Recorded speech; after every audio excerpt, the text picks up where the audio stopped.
Hey guys, Shane of Fugatech 3D Printing. I kind of want to do a real quick video here. So I'm seeing something crazy on Amazon, and if you guys have not seen, let me pull it up here.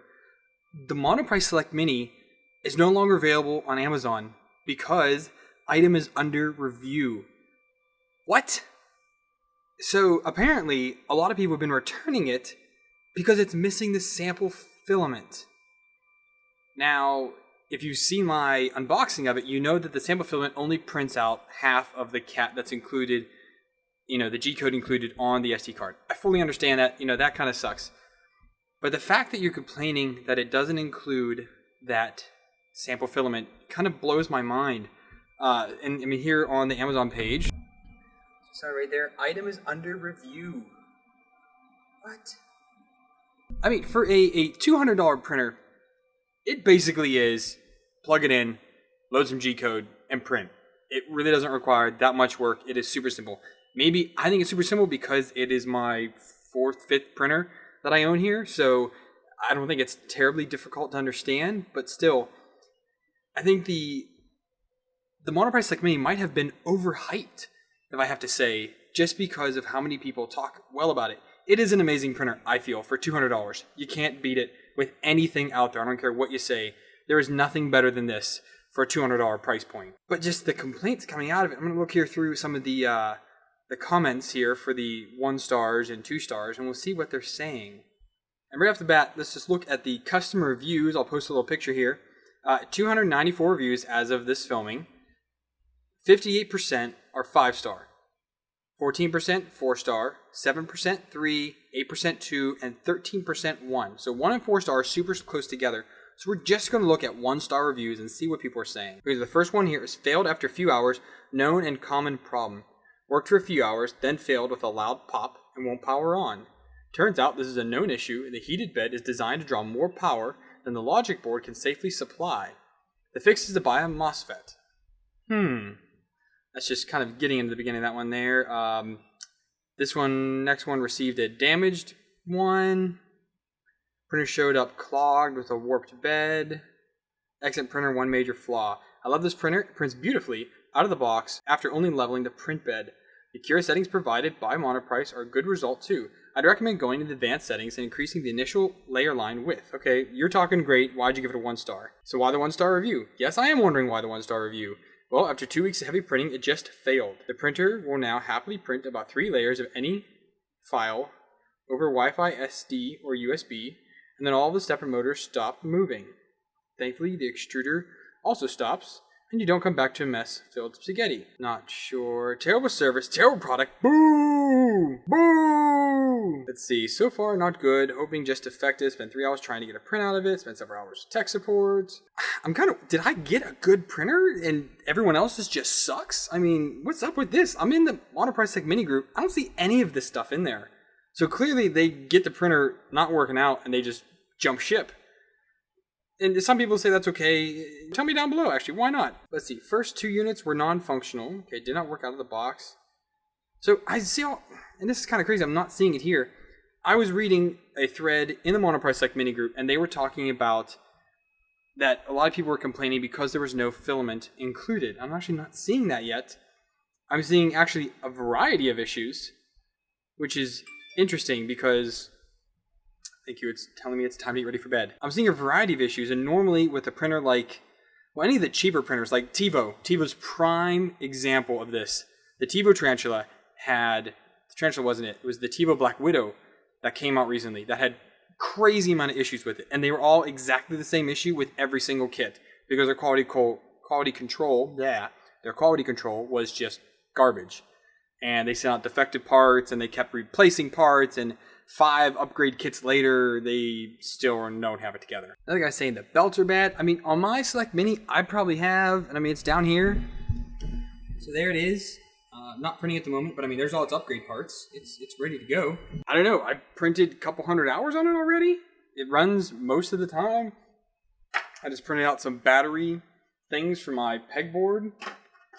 I printed out those on it, printed out this on it, printed out a ton of that stuff on it. You guys have seen the videos that I put out of things I do. Well, you didn't see the what was that? Sullivan PLA yet. I haven't posted that one yet. That's coming up. But still, it's so weird to see all these random issues. You would think it would be one common piece. Like maybe they received defective ones from the factory.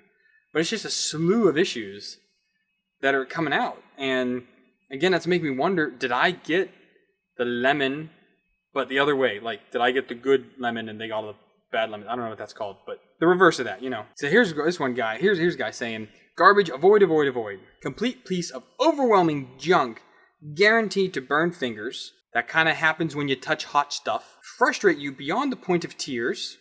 That's called 3D printing, guys. Come on now. And only to print one thing, the cat. Halfway decent. Well, you can't technically print half the cat with supplied filament, so you're half right there. It's only $200, you say.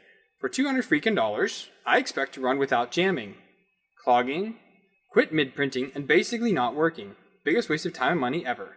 Spend the money on something that works. This is a little more than $200 paperweight. Okay, and he goes into the problems that he went into. No USB connection. Must use SneakerNet. Incorrect. Overheats and destroys micro SD cards. No one really complains about the printer overheating, and most people only add in fans because they're paranoid. You actually don't need to add any fans into it. It actually cools quite well. I've printed super long prints, actually over a day, over 24 hours. I've printed prints on it. No issues whatsoever. So I'm a little finicky on that. A lot of people just do it just because they can, and just why not add a fan if you can? But it doesn't really, just do it because they can, I guess. I don't know. Claws constantly. That's normally user-induced unless you happen to get a bad hot end. But that's what when you get a bad thing, you return it. Or you at least email them instead of bitching about it. Literally impossible to print anything other than the cat sample. That's probably because you don't know how to slice. And if you would get on YouTube or something and actually read about the hobby you're trying to get into, you might understand how to 3D print. And it takes time to learn. And you're going to have a lot of issues. And it's a lot of frustrating.